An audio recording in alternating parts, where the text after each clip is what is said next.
आणि कधी पण फोन करा 15 मिनटात तो इथे येतात आणि मामांचं काय बोलायचं नाही. याच्या पाठीमागे 15-20 वर्षापूर्वी मामा इथं नगरसेवक होते. त्यांनी आमच्या भागातील भरपूर कामं केल्या तिथं. आमच्या आता निवडणुका इलेक्शन जे जाहीर झाल्यापासून जे उमेदवारांची उभारण्याची हे होती ती येऊन आम्हाला भेटून गेले.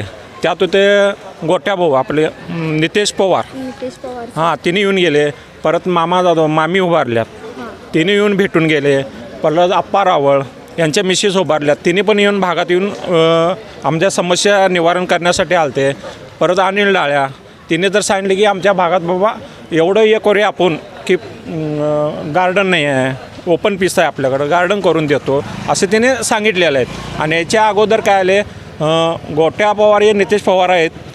तिने एवढं धडाडीचं काम केलं की त्यांचा आणि आमचा कधीच संपर्क नाही आहे जादा.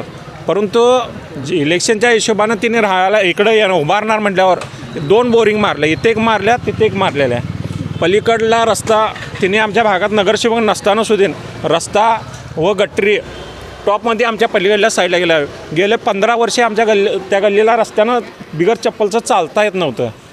तिथं सार्वजनिक संडास होता. आता सर्वांचा संडास झाला तो बंद पडलेला होता.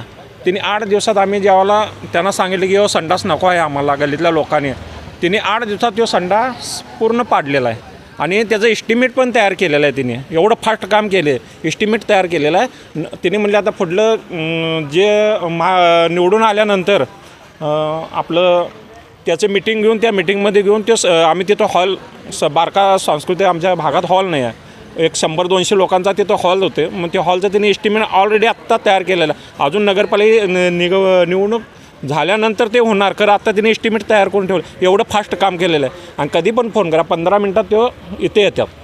आणि मामांचं काय बोलायचं नाही. याच्या पाठीमागे 15-20 वर्षापूर्वी मामा इथं नगरसेवक होते. त्यांनी आमच्या भागातील भरपूर कामं केल्या तिथं.